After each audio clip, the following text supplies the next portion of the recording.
আমাদের প্রতিবেশী রাষ্ট্র বাংলাদেশ। আমার মনে হয় নামেই দুটো দেশ। এই দেশ, যে দেশের সাথে আমাদের আত্মার সম্পর্ক, নারীর সম্পর্ক। নমস্কার, সমাজ দর্পণে আপনাদের স্বাগত। এখানে আমার বাংলাদেশের প্রসঙ্গ অবতারণার কারণ, আজকে আমাদের এই সমাজ দর্পণ অনুষ্ঠানে অতিথি হিসেবে আমরা যাকে আমাদের মধ্যে পেয়েছি তিনি হলেন বাংলাদেশের একজন আইনজীবী, Swarnakamal Nandi, Bangladesh supreme court bar high court division. নমস্কার স্যার, বিটিভির পর্দায় আপনাকে স্বাগত। সত্যি আমরা অত্যন্ত আপ্লুত আপনাকে আমাদের মাঝে পেয়ে। আমিও ঠিক সেম, ভারতে আসছে, আপনারা আমাকে নিমন্ত্রণ করেছেন, গ্রহণ করেছেন, ধন্যবাদ জানাই। একদম, মানে আমাদের আমন্ত্রণ স্বীকার করে আপনি এক দেশ পাড়ি দিয়ে আরেক দেশে। এমনিতেই তো বাংলাদেশের সাথে আমাদের একটা নিবিড় আত্মিক যোগাযোগ রয়েছে, তো আপনাকে আমাদের মধ্যে পেয়ে আবারও কৃতজ্ঞতা জানাই স্যার।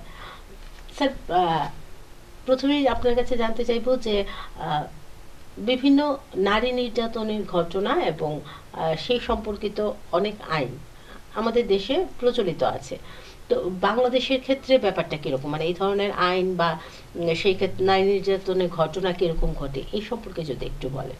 বাংলাদেশে আসলে প্রচলিত আইন তো আমাদের দণ্ডবিধি, এর পাশাপাশি ডে বাই ডে, বিশেষ করে আমরা স্বাধীনতা পরবর্তী তৎপূর্বের কথা নাই বা গেলাম, দেখা গেছে মানে ফ্যামিলি ভায়োলেন্স, যেটা পারিবারিক দ্বন্দ্ব কলহ ডে বাই ডে বেড়েই যাচ্ছে। সেই প্রেক্ষিতে আমাদের দেশে অনেকগুলোই স্পেশাল আইন তৈরি হয়েছে। আচ্ছা, মানে সেই সমস্ত আইনগুলো মানে কার্যকারিতা, মানে বাস্তব ক্ষেত্রে কতটুকু ফলপ্রসূ হয় আইনগুলো? আসলে বাস্তব ক্ষেত্রে অনেকগুলি হচ্ছে, যেমন আমাদের 1980 সালে একটা যৌতুকটা, 1980 সালের পূর্বে যৌতুকটা খুব মহামারী বাংলাদেশে বেড়ে যায়। মহিলাদেরকে যৌতুক চাইয়া মারধর, নির্যাতন। সেই প্রেক্ষাপটে 1980 সালে একটা যৌতুক নিরোধক আইন হয়েছিল। সেটাই পরবর্তীতে আবার কয়েকবার সংশোধন হয়েছে, সর্বশেষ সংশোধন হয়েছে 2018 সালে। আবার নারী ও শিশুদের উপর নির্যাতন যখন অ্যাভেলেবেল বেড়ে গেল, তো 2000 সালে আরেকটি নারী ও শিশু নির্যাতন ট্রাইব্যুনাল গঠন হয়। ওই আইনের ওই ট্রাইব্যুনালের বিচারক কিন্তু স্পেশাল জজ, ডিস্ট্রিক্ট জজের পদমর্যাদা। সেখানে ওই আইনটাও স্পেশাল ভাবে করা হয় নারী ও শিশুদের সুরক্ষায়। মুসলিম অধ্যুষিত দেশ বাংলাদেশ, আমাদের আমরা যেটা আগে জানতাম যে একটা সময় ছিল যে তালাক তালাক তালাক, হ্যাঁ বললেই তালাক হয়ে যায়, কিন্তু আমাদের দেশে কিন্তু এখন আর ওই প্রথাটা নেই, আইনের সংশোধন হয়েছে। বাংলাদেশের ক্ষেত্রে ব্যাপারটা কি? বাংলাদেশের ক্ষেত্রে আসলে আমরাও ছোটবেলায় দেখছি অনেক, আমাদের তো প্রতিবেশী মোস্ট অফ পার্সেন্ট ইসলাম ধর্মাবলম্বী মুসলমান, অনেকেই দেখা গেছে অশিক্ষিত সমাজে তালাক তালাক বলে তালাক দিত। কিন্তু আমরা যখন আইন অঙ্গনে আসলাম তখন জানতে পারলাম যে না, এটা আমাদের দেশে রহিত হয়েছে 1961 সালের মুসলিম পারিবারিক অধ্যাদেশের মাধ্যমে। আইয়ুব খান যখন পাকিস্তান কাঠামোতে ক্ষমতায় ছিল তখন উনি একটা অধ্যাদেশ জারি করেছিলেন, সেটার পরে ওই তালাকটা একটা বিধিবিধান আসে। তালাকটা এবং নিয়মতান্ত্রিকভাবে, বিশেষ করে নোটিশের মাধ্যমে দিতে হবে, কাজীর মাধ্যমে। কাজের মাধ্যমে নোটিশটা কার কাছে যাবে? যদি পুরুষ মহিলাকে তালাক দেয় তাহলে মহিলার কাছে একটা নোটিশ যাবে, এবং পাশাপাশি তার স্থানীয় জনপ্রতিনিধি, যেমন আপনাদের এখানে পঞ্চায়েত বলা হয়, আমাদের এখানে ইউপি চেয়ারম্যান, আর যদি সিটির মধ্যে হয় তাহলে মেয়র অথবা চেয়ারম্যান, তার বরাবর যাবে। তো ওই স্থানীয় চেয়ারম্যান অথবা পঞ্চায়েত চেয়ারম্যান আপনাদের মতো আমাদের ইউপি চেয়ারম্যান 19 দিনের মধ্যে, নোটিশটা তো হয়তো 2-3 দিনের মধ্যে সার্ভ হয়ে যায়, তো 90 দিনের মধ্যে দুই পক্ষকে ডেকে একটা মিডিয়েশন করার চেষ্টা করবে। যদি মিডিয়েশনে সংসারটা মিলে যায় তাহলে তো হলো, তাহলে তালাক নোটিশটা অকার্যকর হয়ে গেল, দাম্পত্য জীবন মিলে গেল।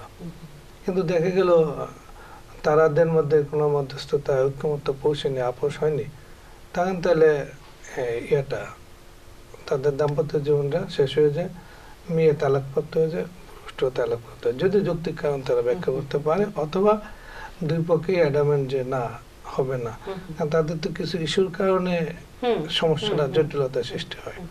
তখন দুই পক্ষ শেষ হয়ে গেল, তখন হয়তো ওই স্থানীয় কর্তৃপক্ষ মেয়ের যদি মোহানা বাকি থাকে মোহানার টাকা নিয়ে দিতে সহযোগিতা করে, আর যদি মোহানা না দেয় তাহলে ওই আমাদের পারিবারিক আইনে 1985 সালের মুসলিম ফ্যামিলি কোর্ট সে আদালতে সিভিল কোর্টে দ্বারস্থ হতে পারবে মোহানার টাকা আদায়ের জন্য। তো মোস্ট অফ পার্সেন্টই তো আমাদের বিয়ের সময় মোহানার টাকার নগদে পরিশোধ হয় না, হয়তো বা স্বর্ণ অলঙ্কার এটা সেটা নিল 50,000 টাকার, তো দেখা গেছে 5 লাখ টাকা মোহানা ধার্য করলো, উসুল 50,000 দেখা গেলো, 4,50,000 টাকা বাকি থাকে। তো ওই টাকাটার জন্য সে ইচ্ছা করলে আদালতে যেতে পারে। যৌতুক সাধারণত ছেলের বাড়ি থেকেই স্ত্রীর বাড়িতে যৌতুক দাবি করা হয়, কিন্তু বাংলাদেশে কি এরকম কোনো মানে এরকম ঘটনা কি ঘটে কিনা যে ধরুন কোনো মহিলার বাড়ি থেকে যৌতুক দাবি করছে বা দাবি করার যদি করেই থাকে তাইলে সেই ক্ষেত্রে কি আইনি ব্যবস্থা থাকে ওই ক্ষেত্রে? আসলে আমাদের যৌতুক নিরোধক আইন দুইটা আছে বাংলাদেশে। একটু আগে বলেছিলাম 1980 সালে একটা আইন হয় যৌতুক নিরোধক আইন 1980, এটা সংস্কার সর্বশেষ সংশোধিত হয় 2018 সালে। তো 1980 সালে আইনের 4 ধারাটাই আমাদের কার্যকর ছিল, সেকশন 4। 1918 সালে 3 ধারা, 4 ধারা, আরো বিভিন্ন ধারা স্টেপ আছে। তো এখন এই আরেকটা আইন আছে, যদি যৌতুক চাইরা খুব মারধর করে, খুব অ্যাসাল্ট করে, গ্রিভিয়াস হার্ট অথবা মেরে ফেলে অথবা সিম্পল হার্ট, সেটার জন্য নারী শিশু নির্যাতন দমন আদালত একটা আইন করা হলো, আদালতও গঠন হলো, আইনও করা হলো 2000 সালে। 1980-র পর 2020 সাল, 20 বছর পরে। তো দুইটাই কার্যকর আছে। যৌতুক নিরোধক আইনের কগনিজেন্স কোর্ট হলো আপনার ম্যাজিস্ট্রেট কোর্ট, বিচারও ম্যাজিস্ট্রেট কোর্টে। তো যৌতুক নিরোধক আইনের আমাদের 3 ধারায় বর্তমান যে সংশোধনী ধারাটা, 3 ধারায় স্পষ্টত আছে যে কোনো কেউ যদি কারো থেকে, এটা কি স্ত্রী পুরুষ থেকে চলে না পুরুষ স্ত্রীকে চলে, এটা স্পেসিফিক না, যে যার থেকে যৌতুক চাইবে তাহলে সেক্ষেত্রে সে আদালতে দ্বারস্থ হতে পারবে। তা আমাদের শতাধিক মামলার মধ্যে হয়তো 199টা মামলায় মহিলারা যৌতুকের শিকার হয়, 1-2টা মামলা হয়তো পুরুষরা আদালতে যায়, খুব রেয়ার।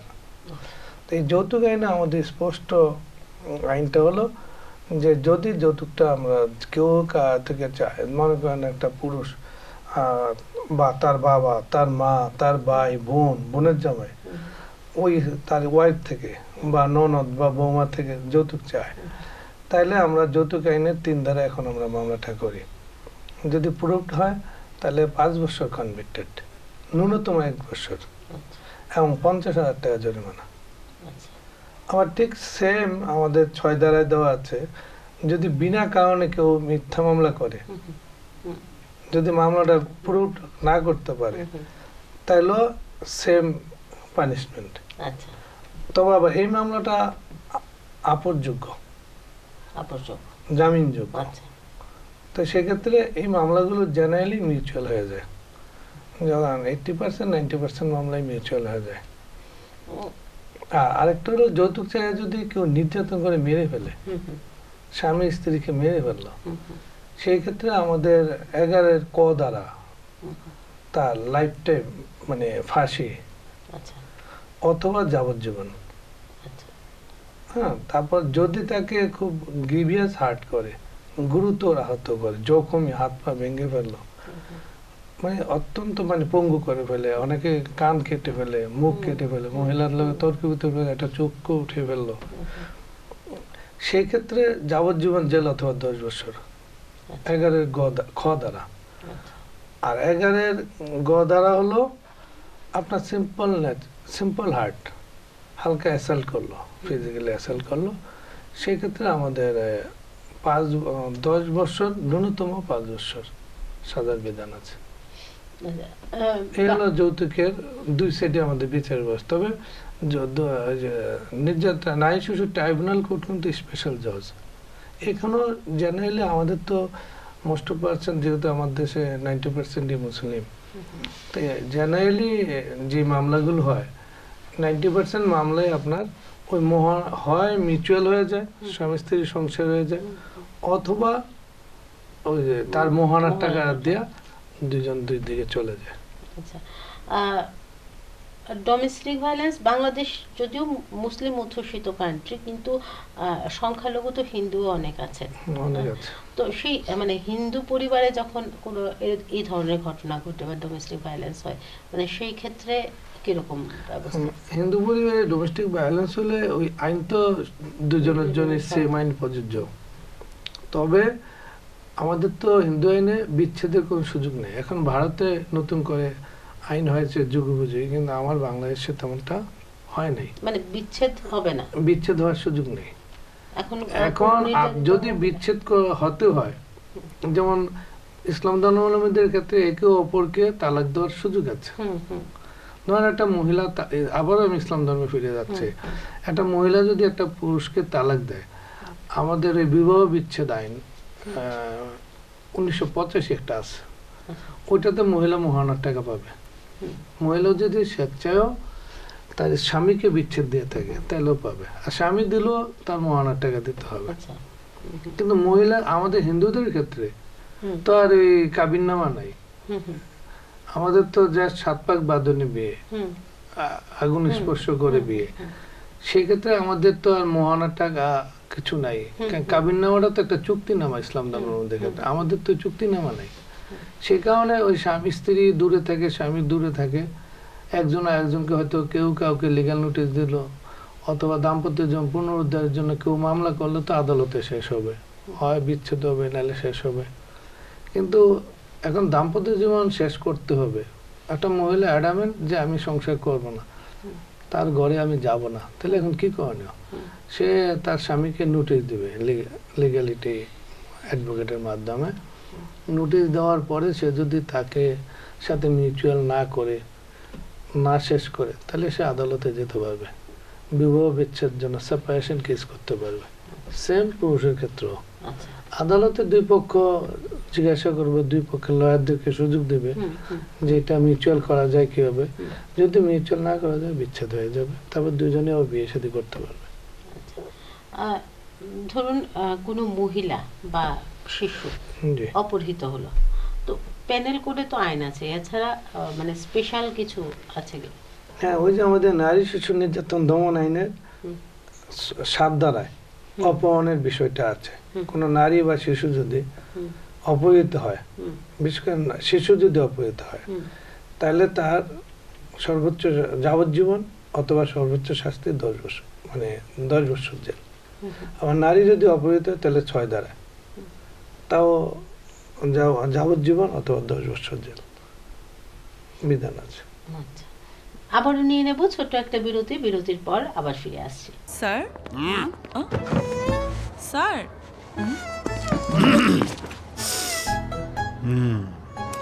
বাচ্চাদের টিফিনে যাই দিই তাই ফেরত আসে, কি যে করি।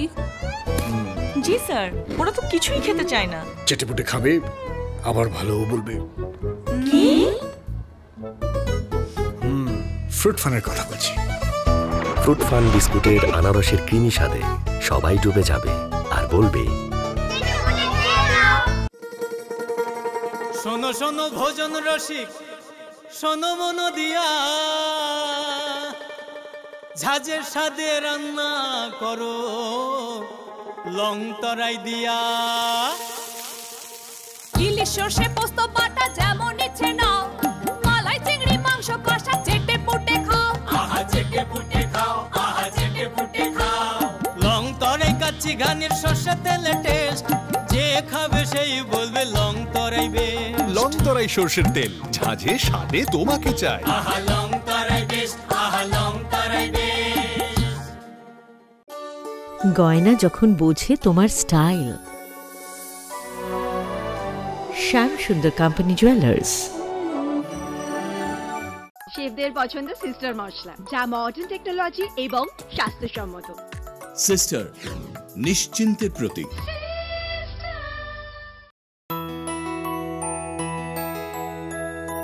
স্বাদে ভরা ঘিয়ের সুবাস লংতরায়, কি ভালো খেতে। শুদ্ধ ঘিয়ের আবেশ ভরা লংতরায়, অপূর্ব সুগন্ধ। পুষ্টি ভরা ঘিয়ের খাবার, গাওয়া ঘি প্রিয় সবার লংতরায়। একেই বলে বিশুদ্ধ ঘি। বিশুদ্ধ ঘি নাম মনে রেখো লংতরায়। লংতরাই ঘি রোজ খাবারে তোমাকে চাই। লংতরায় লংতরায় লংতরায়। ফিরে এলাম বিরতির পর, আবারও চলে যাব স্যারের কাছে। স্যার, অনেক সময় দেখা যায় যে ডিভোর্স হয়ে গেছে, মহিলাকে স্বামী ছেড়ে দিয়েছেন, তো সেই ক্ষেত্রে যে ভরণ পোষণ আদায়ের যে ব্যাপারটা, এটা মানে কিভাবে হয় আপনাদের এখানে? ভরণ পোষণের জন্য আমাদের ওই সিভিল কোর্টে, এটা সিভিল ম্যাটার। তো বিশেষ করে ধরেন ইসলাম ধর্মাবলম্বীদের ক্ষেত্রে যদি আপনার স্বামী স্ত্রী কর্তৃক তালাকপ্রাপ্ত হয়, তাহলে তো একটু আগে বলেছিলাম যে তার মোহনা আদায়ের জন্য 1985 সালে বিবাহ বিচ্ছেদ আইন থেকে মহিলা পাওয়ার হকদার আছে। তো 1961 সালের পারিবারিক আইনে ভরণ পোষণ পাওয়ার তার সুযোগ আছে মুসলিম পারিবারিক অধ্যাদেশে। তাহলে ওই আইনে সে সিভিল কোর্টে মুসলিম মহিলারা ভরণ পোষণ চাইতে পারবে। আর মোহনার টাকা যদি না দেয়, তাহলে ওই মুসলিম ফ্যামিলি কোর্টের মাধ্যমে মোহনার টাকা চাইতে পারবে। যদি দুইটাই বকেয়া থাকে, তাহলে দুইটা আইনকে সমন্বয় করে সিভিল কোর্টে যেতে পারবে। এখন বিষয়টা হলো মোহনার টাকা কিভাবে পাবে। যদি মহিলা তালাকপ্রাপ্ত না হয়, তাহলে তার তো মোহনার টাকা মানে একটা সার্টেন টাইম থেকেই তো তাদের দেখা গেছে স্বামীর থেকে স্ত্রী দূরে আছে, ধরেন 15 মাস আগ থেকে দূরে আছে, তাহলে 15 মাসের একটা টেন্টেটিভ খরচ সে দাবি করবে। যদি তার সাথে সন্তান থাকে, তাহলে সন্তানদের ভরণ পোষণ দাবি করে একটা সাম আপ করে আমানতি আদালতে চাইবে। এবং যদি তার বৈবাহিক সম্পর্ক বজায় থাকে, সেক্ষেত্রে তার মোহনার টাকার অর্ধেকটা দাবি করবে। তাহলে ধরে নেন 15 মাসের খোরপোশ, সন্তানের খোরপোশ উইথ অর্ধেক মোহনা দাবি করবে। আর যদি স্বামী তাকে তালাকপ্রাপ্তি দিয়ে থাকে, বাট মোহনার টাকাও দেয় না, তার খরচও দেয় না, তাহলে ওই মহিলা যেদিন তালাক নোটিশটা পেল, ওই দিন থেকে 90 দিনের ইদ্যৎকালীন খরচ পাবে। মানে তালাক দিলে যে ওই যে 90 দিনের মধ্যে যে মিডিয়েশন হওয়ার একটা সম্ভাবনা ছিল, যেহেতু হয় নাই, হয়েছে বা হবে না, এই সময়টাকে বলা হয় ইদ্যৎকালীন টাইম। এই টাইমটায় 3 মাসের সে মোহনার ভরণ পোষণের খরচ পাবে। আর সন্তান থাকলে টোটাল মামলা ডিসপোজাল পর্যন্ত ভরণ পোষণ পাবে। এখন যদি বৈবাহিক সম্পর্ক থাকে, তাহলে কিন্তু সে 50% মোহনার টাকা চাইতে পারবে। এখন বৈবাহিক সম্পর্ক চলাকালে মামলা করলো, মামলা চলাকালে দেখা গেছে স্বামী স্ত্রীকে ডিভোর্স দিল, তাহলে পরবর্তীতে আরেকটা সংশোধন দিয়ে পিটিশন দিবে যে স্বামী আমাকে ডিভোর্স দিয়েছে, আমি মোহনার টাকা টোটালটা চাই, আর এতদিনে যেই টাইমটা খোরপোশ চাইছে ওই টাইমটার খোরপোশ উইথ আবার 3 মাসে ইদ্যৎকালীন চাইতে পারবে। আর টোটাল ডিসপোজালের কালে যদি স্বামীর সাথে তার কোনো আর বৈবাহিক সম্পর্কই থাকে না, তাহলে কোর্টের নির্দেশ অনুযায়ী দুজনের মধ্যে বিচ্ছেদ হয়ে যাবে। তখন ফুল মোহনার যতদিনের যত মাসের মোহনার খোরপোশ, ততদিনের খোরপোশ উইথ ওই মোহনার টাকা সহ যেটা হবে এটা দেবে। আর স্বামী যদি পলাতক থাকে, তাহলে তো টোটালটা আদেশ হবে। আদেশ হওয়ার পরে ওই কোর্টে ডিগ্রিজারি মামলা করবে। কারণ আপনারা জানেন হয়তো সিভিল কোর্টে তো ডিরেক্টলি ওয়ারেন্ট হয় না, একটা মামলা রায়ের পরে এটার জন্য আবার ডিগ্রি জারি করতে হয়, এক্সিকিউশন কেস করতে হয়। এক্সিকিউশন কেস করার পরে ওই স্বামীর বিরুদ্ধে হয়তো ওয়ারেন্ট হবে, স্বামী আদালতে মানে দ্বারস্থ হবে। আর হিন্দুদের ক্ষেত্রে শুধুমাত্র মোহনার টাকা ছাড়া যা আছে খরচের টাকাটা পাবে। সন্তান থাকলে সন্তানের লেখাপড়ার খরচ, সন্তানের খাবার দাবার খরচ, তার খরচ পাবে। এটা হলো ভরণ পোষণের ক্ষেত্রে আইনটা। অনেক সময় দেখা যায় যে মা বাবার ভরণ পোষণের দায়িত্ব সন্তান নিতে চাইছে না, তো সেই ক্ষেত্রে কিরকম ব্যবস্থা? আমাদের মাননীয় প্রধানমন্ত্রী শেখ হাসিনা, আপনারা জানেন, জাতির জনক বঙ্গবন্ধুর কন্যা, তিনি আমাদের 15 বছর ধরে ক্ষমতায় আছেন। এবার আবারও ক্ষমতায় আসেন 5 বছরের জন্য, এই পঞ্চমবারের জন্য, পরপর 4 বার, পঞ্চমবার। তিনি আমূল পরিবর্তন করেছেন। যেভাবে ভৌত অবকাঠামো চেঞ্জ করেছেন দেশের, ঠিক এভাবে আইন আদালতকে আইনের আওতায় মানে নিয়ে আসার জন্য তিনি পিতামাতা ভরণ পোষণ আইন 2013 করেছিলেন। সেখানে পিতামাতা যদি ভরণ পোষণ সন্তান থেকে না পায়, তাহলে সন্তানের বিরুদ্ধে আদালতে জানাতে পারবে। যদি ওই সন্তান কোনো কারণে তার সন্তান মারা যায়, নাতিন আছে বা নাত বউ আছে, তাদের বিরুদ্ধে মামলা করে তার ভরণ পোষণ পাওয়ার সুযোগ আছে। পিতামাতার ভরণ পোষণ আইন 2013 এর 5 ধারা, আরো বিভিন্ন ধারা আছে। সমাজের গরিব শ্রেণীর মানুষ যারা বিভিন্ন সমস্যার সম্মুখীন হন এবং আইনের দ্বারস্থ হতে চান, আইনের কাছ থেকে সুবিচার পেতে চান, এই যে গরিব শ্রেণীর মানুষ যেন আইনের দরজায় পৌঁছাতে পারেন, তার জন্য তাদেরকে কোনো সহযোগিতা প্রদান করা হয় বা কোনো সরকারি সাহায্য? জেনারেলি আমাদের দেশে, বাংলাদেশে যারা আইনের দোরগোড়ায় লয়ারদের কাছে যাইতে পারে না আর্থিক স্বল্পতার কারণে, আমাদের কয়েকটা এনজিও কাজ করে। তার মধ্যে প্রথমত হলো সরকারের তত্ত্বাবধানে একটা সংস্থা আছে লিগ্যাল এইড, আরেকটা আছে এনজিও আমাদের মহামান্য হাইকোর্টের সিনিয়র লয়াররা অনেক মানে আজ থেকে প্রায় 20-25 বছর আগে গঠন করেছিলেন। ডক্টর কামাল হোসেন বেহেশতে ইশতিয়াক, তারা আপনারা জানেন ডক্টর কামাল আমাদের আইন প্রণেতা, সংবিধান প্রণেতা, তার নেতৃত্বে তখন একটা blast, Bangladesh legal aid blast গঠন হয়। সেটাও একটা এনজিও, সেটাতে আমিও ওই এনজিওর ওটা লিস্টেড লয়ার। তো ওইখান থেকে লয়ারদেরকে ন্যূনতম একটা ফি দেওয়া হয় ওই সংস্থা থেকে। লয়ার, প্রাইভেট লয়ার যেভাবে আইনের সহযোগিতা করে ওইভাবে সহযোগিতা পায়। পাশাপাশি ব্রাক এনজিও একটা আছে, তাদেরও একটা লিগ্যাল সেল আছে। এছাড়াও আরও কিছু কিছু লিগ্যাল সেল আছে, আইনি সহায়তা করে তাদের নিজস্ব প্যানেল লয়ারদের মাধ্যমে। আইনের দ্বারস্থ হওয়ার পর মানে মানুষের যে সুবিচার পাওয়া বা বিভিন্ন বিচারের রায় হওয়া, মানে সেই ক্ষেত্রে জনগণ কতটা পরিষেবা পেয়ে থাকে? আসলে আমাদের এই যে এগুলো তো আসলে ফ্যামিলি ম্যাটার। ফ্যামিলি ম্যাটারগুলো আমরা যখনই মামলা করি, জজদের মূল লক্ষ্য থেকে আপোষ করা। বিশেষ করে আমরা তো এই সমাজের বাইরে না, জেনারেলি আমরাও চাই যে আপোষ হয়ে যাক। দুই পক্ষ লয়ার মিলে বা জজ সাহেবের মধ্যস্থতায়, জজ সাহেবের নির্দেশনায় অনেক মামলায় 50% মামলায় সংসার দেয় মধ্যে মিলে যায়। হয়তো মান অভিমানের কারণে মামলা করে, সব মামলায় যে আসলে বাস্তব সত্য তাও না। অনেক সময় একটু পারিবারিক একটু খুনসুটি হয়েছে, তর্ক বিতর্ক হয়ে গেছে, এসে লয়ারদের সাথে কথা বলে একটা মামলা করে দিল পারিবারিক প্ররোচনায় অথবা নিজের খুব মানসিক কষ্টের কারণে। পরে দেখা যাচ্ছে 50 থেকে 60% মামলায় হয়ে যায়, সংসার মিলে যায়, ঐক্যমত্য হয়ে যায়, বাচ্চা কাচ্চার দিকে তাকে বিয়ে তারা আবার সংসার রিনিউয়াল হয়ে যায়।